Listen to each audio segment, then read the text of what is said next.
Dan saya lebih cenderung pendapatnya Abu Bakar. Singkat cerita, 70 orang tawanan perang Badar dibebaskan dengan membayar tebusan. Di dalamnya ada Abbas bin Abdul Muthalib yang waktu itu belum masuk Islam. Di dalamnya ada Rabi'ah, ada Abil As bin Rabi'ah. Semuanya dibebaskan oleh Nabi Sallallahu Alaihi Wasallam. Tapi peristiwa ini salah. Keputusan ini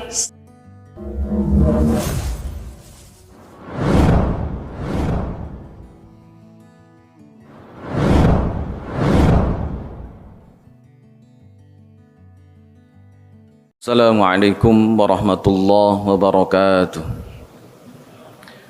Alhamdulillah wassalatu wassalamu ala Rasulillah. Asyhadu an la ilaha illallah wahdahu la syarikalah wa asyhadu anna Muhammadan abduhu wa rasuluh alladzi la nabiyya ba'dah, amma ba'd.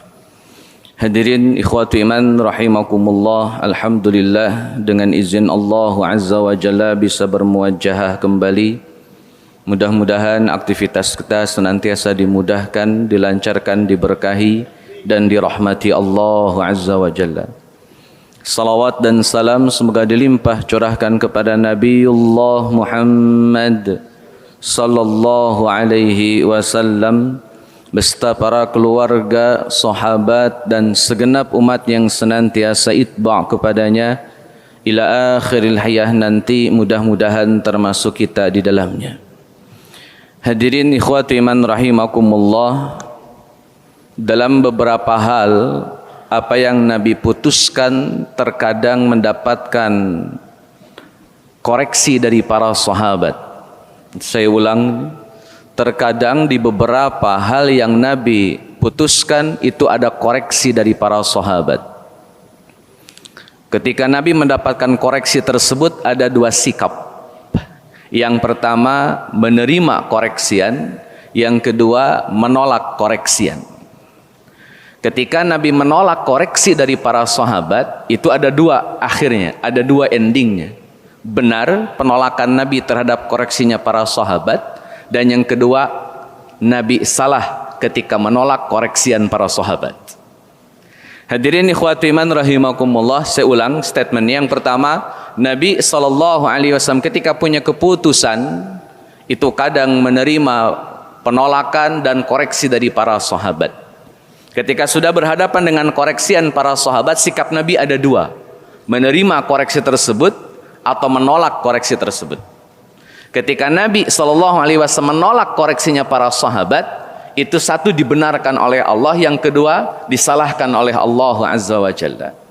Nanti pertanyaannya, loh kok bisa seorang Nabi Muhammad SAW salah dalam pengambilan keputusan? Hadirin ikhwati man rahimakumullah, perlu saya tegaskan di awal dulu bahwa koreksinya para sahabat itu ketika berhadapan dengan ketentuan Allah, ketika berhadapan dengan ketetapan Allah yang langsung diberikan kepada Nabi Muhammad sallallahu alaihi wasallam, maka pasti koreksi tadi akan ditolak oleh Nabi sallallahu alaihi wasallam. Manakala para sahabat mengkoreksi sesuatu yang sudah jadi ketetapan Allah Azza wa Jalla, sesuatu yang telah menjadi kewenangan Allah Azza wa Jalla, maka para sahabat koreksinya akan ditolak oleh Nabi sallallahu alaihi wasallam. Hal ini berlaku misalkan ketika Nabi perjanjian Hudaybiyah. Dalam perjanjian Hudaybiyah ada keputusan bahwasanya Nabi SAW harus mengalah dalam beberapa hal yang telah diminta oleh orang-orang Quraisy. Dan itu secara logika para sahabat itu bukan kemenangan. Logika para sahabat itu kekalahan. Logika para sahabat itu kelemahan Nabi sallallahu alaihi wasallam. Tapi masalahnya ini ketetapan Allah, bukan personal Nabi, bukan istihad refleksnya Nabi sallallahu alaihi wasallam. Tapi ini bagian dari ketetapan Allah Azza wa Jalla, bukan istihad spontanitas gitu. Bukan istihad refleksnya seorang Nabi. Ini ketetapan Allah. Maka dalam masalah Hudaybiyah, mau siapapun yang protes, Nabi bertahan dengan pendapatnya, yakni mengalah. Hadirin ikhwati man rahimakumullah, kita coba gambarkan tentang perjanjian Hudaybiyah. Dari beberapa kesepakatan, itu semuanya merugikan kaum muslimin, dalam kurung merugikan Nabi sallallahu alaihi wasallam. Yang pertama misalkan, Kalimat Bismillahirrahmanirrahim, Ar-Rahman Ar-Rahimnya harus dicoret, dan Bismillahirrahmanirrahim harus diganti dengan kalimat Bismika Allahumma. Karena kata Suhail bin Amr ini utusan dari orang-orang Quraisy, kata beliau, kami tidak mengenal Tuhan yang bernama Ar-Rahman Ar-Rahim. Kalau kalimat Allah kami kenal, karena Allah juga Tuhan kami. Tapi kalau Ar-Rahman Ar-Rahim kami tidak kenal. Maka ganti Bismillahirrahmanirrahim menjadi Bismika Allahumma, kata Suhail bin Amr. Dan Nabi mengiyakan. Sahabat protes, Nabi diamkan. Hadirin ikhwati man rahimakumullah. Yang kedua, ketika Nabi SAW diminta oleh orang-orang Quraisy, kalau ada orang Mekah datang ke Madinah, balikin. Ada orang Mekah kabur ke Madinah pengen masuk Islam, balikin ke kota Mekah. Tapi kalau ada orang Madinah yang pergi ke kota Mekah, maka jangan diminta untuk balik. Jangan diminta pulang. Biarkan dia tinggal di kota Mekah. Ini agak kurang fair ini. Kalau orang Mekah datang ke Madinah, pulangin. Orang Madinah datang ke Mekah, biarin. Kan ini kurang fair. Para sahabat gelisah dengan keputusan itu. Nabi mengiyakan. Koreksi para sahabat, komentar para sahabat ditolak oleh Nabi SAW. Yang terakhir saya ringkas, dari ada 10 perjanjian, yang terakhir saya ringkas. Nabi Allah Muhammad SAW ketika tanda tangan, itu kalimatnya Muhammad Rasulullah. Kata Suhail bin Amr, Muhammadnya kami terima, karena dengan kita dengan Muhammad tidak ada masalah. Tapi Rasulullahnya kami tidak terima. Bukankah gara-gara kalimat Rasulullah kita berperang, kita bertempur, kita bermusuhan? Rasulullahnya coret, ganti dengan Muhammad bin Abdullah. Hadirin ikhwati man rahimakumullah, para sahabat protes lagi. Tapi Nabi biarkan, Nabi tolak protes para sahabat. Nabi tetap dengan keputusannya, coret Rasulullahnya, ganti Muhammad bin Abdullah.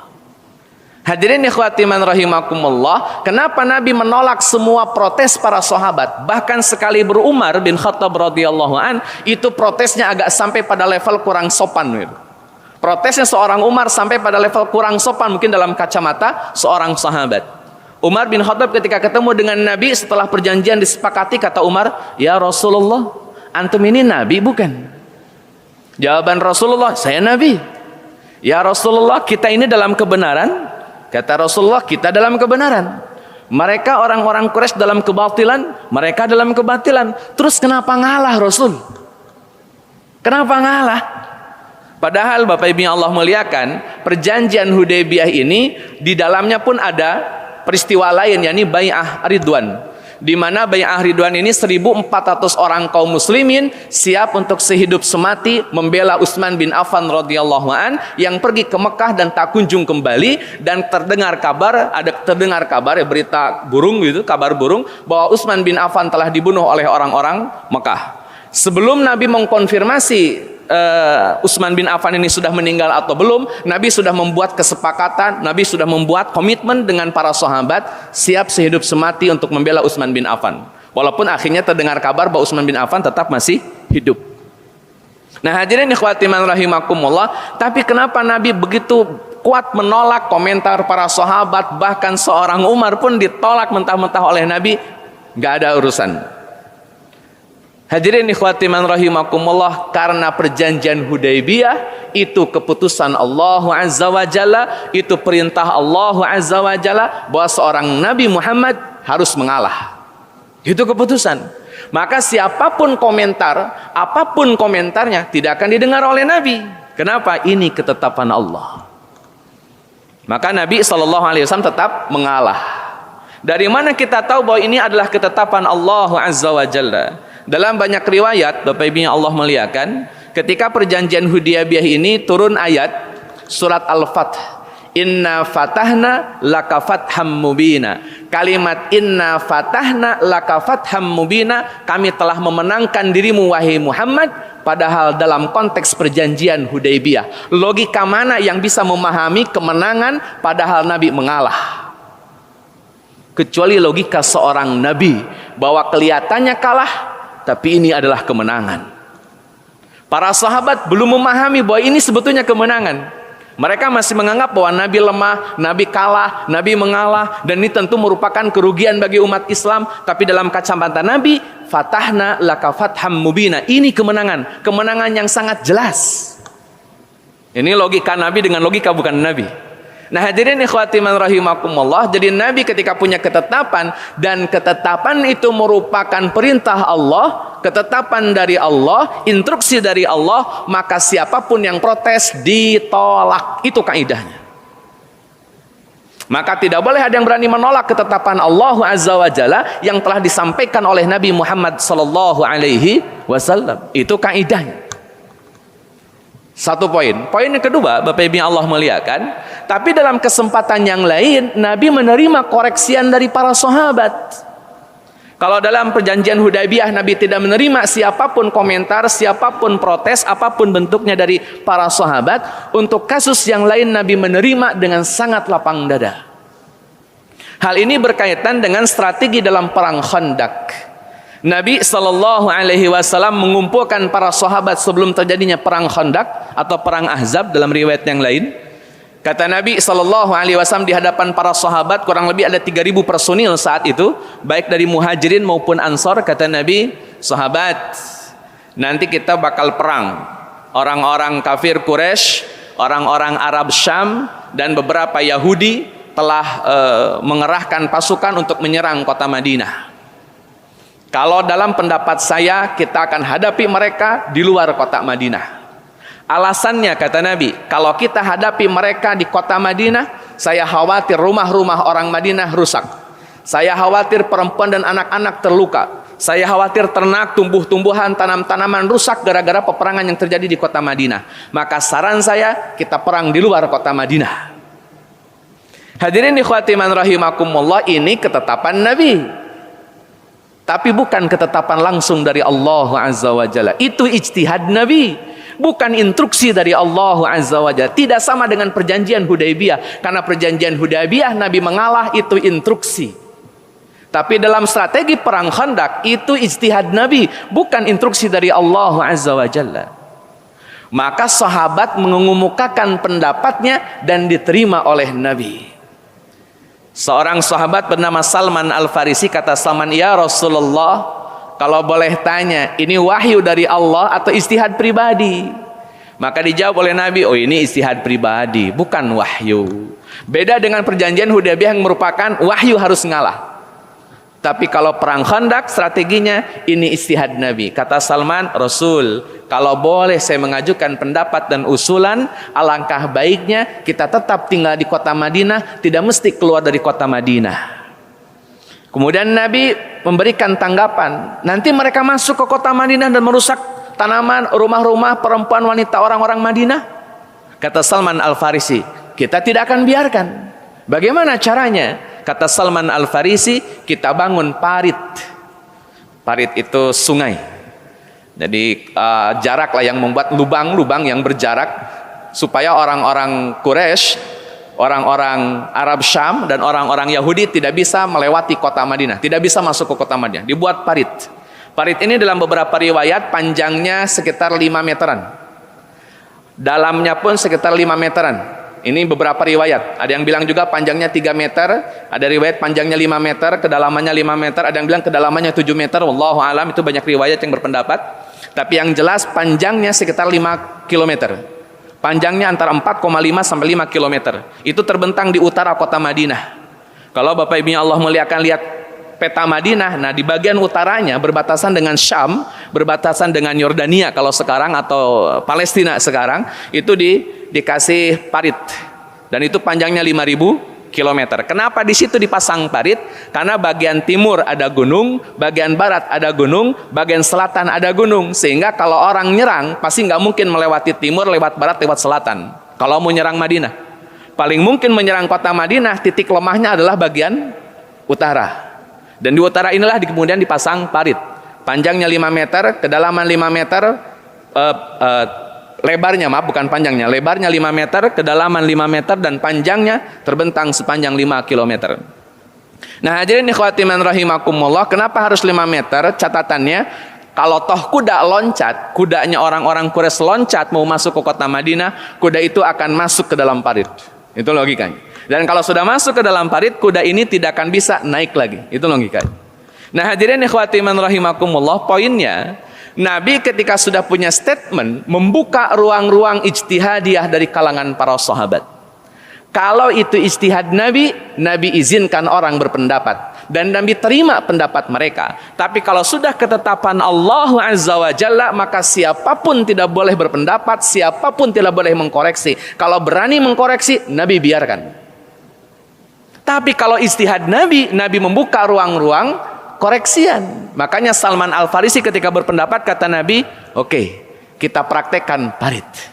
Maka dalam waktu 9 sampai 10 hari dibangunlah parit dan perang Khandaq menjadi perang yang fenomenal di mana kaum muslimin mendapatkan kemenangannya. Hadirin ikhwati man rahimakumullah, ini cara Nabi menanggapi bagaimana komentar para sahabat. Kadang Nabi tolak komentar mereka, kadang Nabi terima komentar mereka. Tergantung aspeknya. Saya tegaskan tergantung aspeknya, domainnya, ranahnya. Kalau sudah instruksi Allah, tidak ada boleh koreksi, tidak ada yang boleh berpendapat di dalamnya. Tapi kalau ijtihad Nabi, monggo silahkan. Ini kebijaksanaan seorang Nabi beda. Ada sisi di mana Nabi berpendapat secara personal. Hadirin ikhwati man rahimakumullah, masuk poin 2. Ketika Nabi dikoreksi oleh sahabat, kadang Nabi menerima, kadang Nabi menolak. Dikoreksi, Pak. Kalau perang Khandaq Nabi menerima. Itu koreksian sahabat, tapi dalam ranah ijtihadiyah. Nabi menerima koreksian sahabat. Tapi dalam lain kesempatan Nabi tetap menolak koreksian sahabat. Padahal ini masih pada ranah ijtihadiyah. Artinya tidak ada instruksi atau belum ada instruksi, Nabi sudah bermusyawarah dengan sahabat, sahabat sudah ngasih masukan tapi Nabi tolak. Dan ternyata Nabi salah. Ternyata Nabi salah. Hadirin ikhwati man rahimakumullah, kapan peristiwa itu? Ketika Nabi SAW mendapatkan tawanan perang Badar. Setelah terjadi perang Badar, 70 orang Quraisy mati di medan perang dan 70 orang Quraisy ditawan oleh kaum muslimin menjadi tawanan perang. Hadirin ikhwati man rahimakumullah, tawanan yang 70 orang ini harus diapain? Harus diapain yang 70 orang ini? Maka Nabi mengumpulkan sahabatnya yang paling dekat, inner circle-nya Nabi itu ada Abu Bakar, ada Umar. Dua orang ini dikumpulkan oleh Nabi SAW. Kemudian Nabi tanya, menurut kalian berdua, nih yang 70 orang kita apain? Di situ ada Abbas bin Abdul Muthalib, tawanan perang Badar. Di situ ada Abil As bin Rabi'ah, menantunya Nabi SAW dari anaknya yang bernama Zainab. Mereka harus diapain kata Nabi SAW. Para sahabat yang dua orang ini mengajukan pendapatnya. Kata Abu Bakar, ya Rasulullah, saran saya bebaskan saja, tapi syaratnya minta tebusan dari mereka. Kenapa dibebaskan wahai Abu Bakar? Kata Nabi SAW, bagaimanapun mereka adalah saudara kita. Mereka adalah kerabat kita. Mereka dulu tetangga kita, keluarga kita, kerabat kita. Dan kita tidak mungkin melupakan nasab kita dengan mereka. Kata Abu Bakar As-Siddiq radhiyallahu anhu. Bebaskan, minta tebusan. Hadirin ikhwati man rahimakumullah, Nabi mengalihkan pandangan kepada Umar bin Khattab radhiyallahu anhu. Kata Nabi kepada Umar, pendapatmu Umar bagaimana? Saran saya Rasul, mereka bunuh saja. Kenapa kau mengharapkan dibunuh mereka? Ya Rasulullah, betul mereka kerabat kita dulu. Betul mereka adalah tetangga kita dulu. Betul mereka adalah punya hubungan nasab dengan kita, ya. Tapi kita juga harus ingat, yang memerangi kita siapa? Mereka. Yang ngusir kita dari Mekah siapa? Mereka. Yang menolak keislaman kita, ajaran kita siapa? Mereka. Bahkan yang memerangi dan membunuh saudara-saudara kita siapa? Ya mereka. Maka apalagi layaknya mereka untuk hidup, bunuh saja udah. Hadirin ikhwati man rahimakumullah, saya tanya dulu Pak, Nabi pilih pendapat Abu Bakar atau Umar? Pilih pendapat Abu Bakar atau Umar? Abu Bakar atau Umar? Dalam sejarah yang Nabi pilih adalah pendapat Abu Bakar. Pendapat Abu Bakar. Kenapa akhirnya memilih pendapat Abu Bakar? Kata Nabi, pendapatmu wahai Abu Bakar seperti pendapat Ibrahim, dan pendapatmu wahai Umar seperti pendapat Nabi Nuh alaihi salam. Dan saya lebih cenderung pendapatnya Abu Bakar. Singkat cerita, 70 orang tawanan perang Badar dibebaskan dengan membayar tebusan. Di dalamnya ada Abbas bin Abdul Muthalib yang waktu itu belum masuk Islam. Di dalamnya ada Rabi'ah, ada Abil As bin Rabi'ah. Semuanya dibebaskan oleh Nabi sallallahu alaihi wasallam. Tapi peristiwa ini salah. Keputusan ini salah. Dan itu bukan kata saya, gitu. Itu kata Al-Quran di surat Al-Anfal ayat ke-66 dan 67. Allah Azza wa Jalla menegaskan bahwa seorang nabi, makanan nabiyyu ayyakuna lahu asra. Kagak pantas seorang nabi punya tawanan sebelum diizinkan oleh Allah Azza wa Jalla. Kesalahannya bukan punya tawanannya, salahnya adalah nabi belum dapat izin. Salah. Sampai dalam satu riwayat, Nabi Abu Bakar setelah turun surat Al-Anfal ini, Nabi nangis. Abu Bakar nangis. Umar bin Khattab lewat, lihat Nabi nangis, lihat Abu Bakar nangis. Umar kaget, ada apa gerangan ini? Umar nanya, ya Rasulullah, kenapa antum berdua nangis? Nabi diem, Abu Bakar diem. Umar mendesak, nanya lagi, wahai Rasulullah, kenapa antum nangis berdua sama Abu Bakar? Masih belum ada jawaban. Didesak lagi, masih tidak kunjung ada jawaban. Akhirnya Umar yang nangis. Kata Nabi, Umar, kenapa ente nangis? Saya bingung Rasul, lihat antum berdua nangis, tidak tahu kenapa nangisnya. Ya sudahlah, mending saya nangis saja lah itu. Lebih gampang aja. Cari lempengnya aja lah. Akhirnya Umar nangis. Maka dijelaskanlah oleh Nabi bahwa yang benar adalah pendapatmu wahai Umar. Tapi kan sudah kadung dibebaskan, Pak. Sudah kadung dibebaskan. Itu satu poin. Jadi Nabi menerima masukan sahabat, tapi Nabi tolak masukan sahabat, dan ternyata yang betul adalah masukan sahabat, bukan Nabi. Kasus kedua, Bapak Ibu yang Allah muliakan, bersih berkaitan dengan Umar bin Khattab radhiyallahu an. Nabi dikoreksi oleh sahabat, dan koreksian ini justru dibenarkan oleh Al-Quran. Padahal Nabi menolak koreksian sahabat tersebut. Hadirin ikhwati man rahimakumullah, kita tahu di kota Madinah ada tokoh munafik, kelas berat munafiknya. Namanya adalah Abdullah bin Ubay bin Salul. Masyhur terkenal sebagai tokoh munafik. Dan saya ingin tegaskan dulu Bapak Ibu yang Allah muliakan, munafik di zaman Nabi tidak menggunakan ayat-ayatul munafiqina salasatun idza haddasa kadzdzaba wa idza wa'ada akhlafa wa idza tumina khana. Bukan itu hadisnya. Orang munafik di zaman Nabi itu menggunakan ayat fi darkil asfali minan nar. Mereka berada di keraknya neraka. Kenapa? Karena orang munafik hatinya mukmin, hatinya kafir, tapi yang ditampakkan mukmin. Itu munafik namanya. Jadi kalau ditanya munafik itu muslim kafir? Kafir. Zaman Nabi. Munafik itu muslim kafir? Kafir. Tapi pura-pura muslim. Nah, itu munafik. Abdullah bin Ubay bin Salul. Hadirin ikhwati man rahimakumullah, Abdullah bin Ubay bin Salul punya anak namanya Abdullah. Ini nama bapak sama anak sama. Agak kurang kreatif ya. Namanya Abdullah bin Ubay bin Salul, punya anak, anaknya namanya Abdullah. Ini bapak sama anak sama-sama namanya Abdullah. Singkat cerita, Pak, Abdullah bin Ubay bin Salul mati. Abdullah anaknya Abdullah bin Ubay bin Salul, Abdullah 2 lah biar gampang. Abdullah 1 mati. Abdullah 2 datang kepada Nabi. Kata Abdullah 2, ya Rasulullah, ayahanda saya meninggal. Saya mohon izin dimaafkan kesalahan-kesalahan ayahanda saya. Saya tahu dia munafik, tapi tolong maafkan dia ya Rasulullah. Bagaimanapun dia adalah ayah saya. Yang kedua, Pak, permintaan Abdullah 2, ya Rasulullah, kalau diizinkan dan diperkenankan, saya minta gamis antum, supaya gamis ini saya jadikan kain kafan bapak saya. Yang ketiga, Pak, permintaannya, tolong solatkan bapak saya. Hadirin ikhwati man rahimakumullah, tolong maafkan, tolong berikan gamis, dan tolong solatkan. Itu permintaan Abdullah 2 kepada Nabi sallallahu alaihi wasallam. Saat itu Nabi bersama Umar bin Khattab radhiyallahu an. Maka Nabi bawa gamisnya, dikasih kepada Abdullah 2, kafankan dengan gamis ini bapakmu. Nabi bergegas mau mensolatkan, Pak. Ketika Nabi sedang bergegas mau mensolatkan, bajunya Nabi ditarik oleh Umar bin Khattab radhiyallahu an. Kata Umar, ya Rasulullah, kita mau solatin munafik. Kata Nabi, ya kita solatin dia. Kata Umar, dia munafik Rasul. Saya tahu. Kan saya yang bilang munafik. Kan itu statement dari saya tahu. Kata Umar, iya tapi kenapa harus disolatin orang munafik?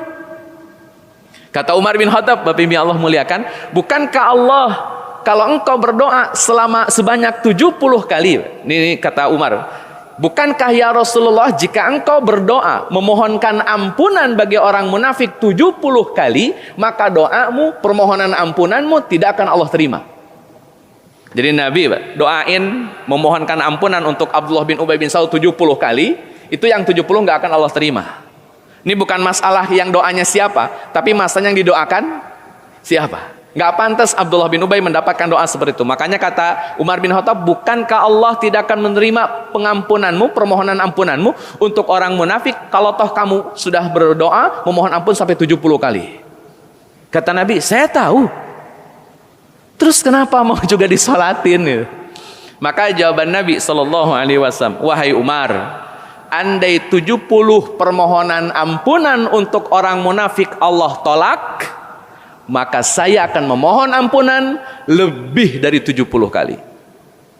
Kalau 70 kali itu pasti ditolaknya, ya saya 71, 72, 73. Kan dengan harapan yang 3 bisa Allah terima. Karena yang jelas tidak akan diterima yang 70. Kalau 75 kalimanya punya peluang diterima. Kalau 80, 10-nya punya peluang diterima. Yang 70 oke, nggak bakalan diterima oleh Allah. Maka saya akan memohonan ampunan untuk orang itu lebih daripada 70 kali. Bapak Ibu Allah muliakan, silakan cek. Itulah cara Nabi mensikapi orang munafik sekali Abdullah bin Ubay bin Salul. Insyaallah. Karena Umar sudah digituin sama Nabi, ya Umar nurut saja, Pak. Dalam hati Umar, ngapain sih nyolatin orang munafik? Hadirin ikhwati man rahimakumullah, Nabi dan Umar bin Khattab mensolatkan Abdullah bin Ubay bin Salul. Dikubur sebagaimana layaknya seorang muslim. Bahkan diyakini oleh sebagian orang yang tidak tahu barangkali bahwa dia memang seorang muslim, padahal hatinya kafir. Saya ulang, hatinya kafir. Hadirin ikhwati man rahimakumullah, turun ayat yang mengkoreksi praktik Nabi SAW. Di surat At-Taubah, silakan nanti Bapak Ibu Allah muliakan cek. Di surat At-Taubah, surat ke-9 ayat 80, 81, 82, 83 sampai 84, itu koreksi Allah Azza wa Jalla untuk Nabi Allah Muhammad SAW. Ayatnya, tidak boleh mensolatkan orang munafik di antara mereka. Berarti yang benar pendapat Umar, bukan pendapat Nabi. Saya bagi lagi teman-teman semuanya, hadirin ikhwati man rahimakumullah. Kalau Nabi sudah dapat instruksi, maka instruksi ini tidak bisa diganggu gugat. Tapi kalau Nabi disodorkan pilihan, belum ada instruksi baru pilihan, maka pilihan itu akan kembali kepada keputusan Nabi. Kadang betul pilihannya, kadang salah pilihannya. Ketika bicara perang Khandaq, Nabi diberikan pilihan, tidak ada wahyu tentang bagaimana strategi perang Khandaq. Nabi diberikan pilihan, perang di luar Madinah atau di dalam Madinah dengan adanya parit. Nabi memilih perang di dalam Madinah dengan adanya parit, dan itu dibenarkan. Tapi dalam kasus tawanan perang Badar, Nabi ditegur. Dalam kasus orang munafik, Nabi ditegur. Hadirin ikhwati iman rahimakumullah, kesimpulan sederhananya bagi kita, Pak, seorang Nabi SAW terkadang memang mesti salah, Pak. Terkadang mesti salah.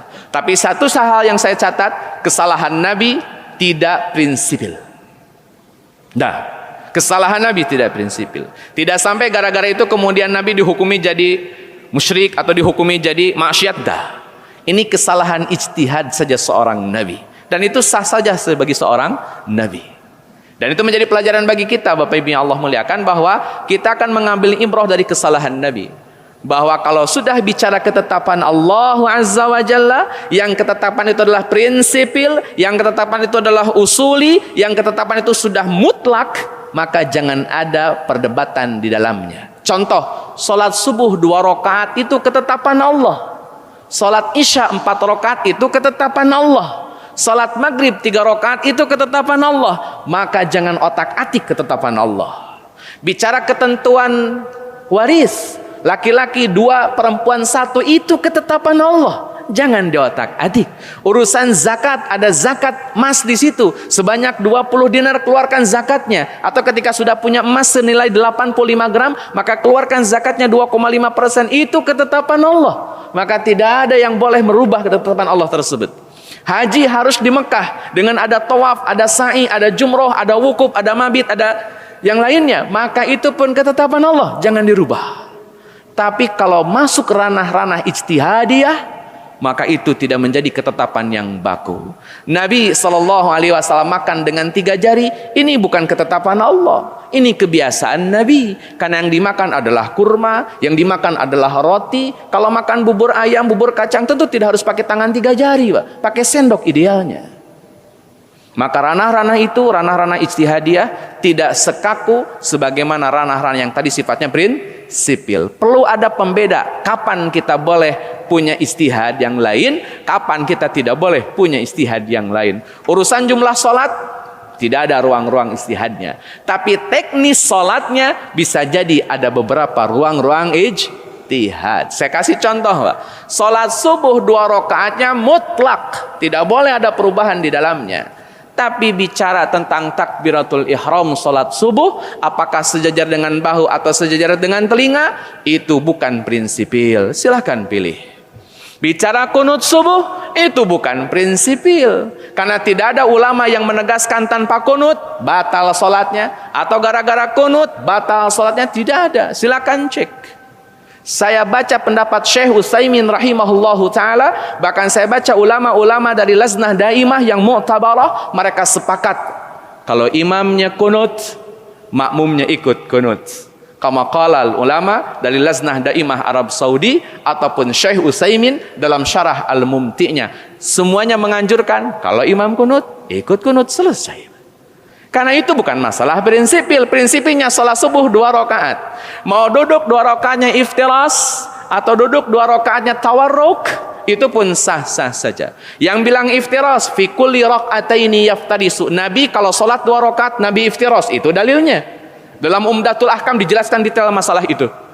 Tapi dalam pendapat Imam Syafi'i, kalau tasyahudnya ada salam, saya ulang, jika dalam tasyahudnya ada salam, maka Nabi senantiasa tawarruk. Kata Nabi, yang dikutip oleh Imam Syafi'i, kalau Nabi ada salamnya dalam tasyahud, maka tasyahud yang ada salamnya Nabi tawarruk. Nanti pertanyaannya, sholat subuh kita itu sholat yang kedua rakaat atau yang ada salamnya? Monggo diatur-atur. Tapi intinya iftiras ada dalil, makanya Hambali, Imam Ahmad bin Hambal iftiras, Imam Syafi'i tawarruk, khalas. Nah hadirin ikhwati man rahimakumullah, mana ranah prinsipil, mana ranah istihadiyah. Toh Nabi pun kalau sudah prinsipil, tidak ada protes, tidak ada koreksi, tidak ada komentar, Nabi akan jalan sebagaimana instruksi Allah Azza wa Jalla. Tapi kalau sudah masuk pada ranah istihadiyah, Nabi menerima masukan, Nabi menerima koreksi. Kadang koreksinya Nabi benar, Nabi pilih, kadang-kadang keliru Nabi pilihnya. Dan itu semua atas izin Allah Azza wa Jalla. Mudah-mudahan setiap kita memiliki kemapanan sekaligus kejelian memilah dan memilih mana yang prinsipil, mana yang tidak prinsipil. Sirah Nabawiyah mengajarkan kita tentang bagaimana memilah dan memilih mana ranah prinsipil dan mana ranah yang tidak prinsipil. Wallahu a'lam bishawab. Sekian yang bisa disampaikan. Mohon maaf atas segala kekurangan. Assalamualaikum warahmatullahi wabarakatuh.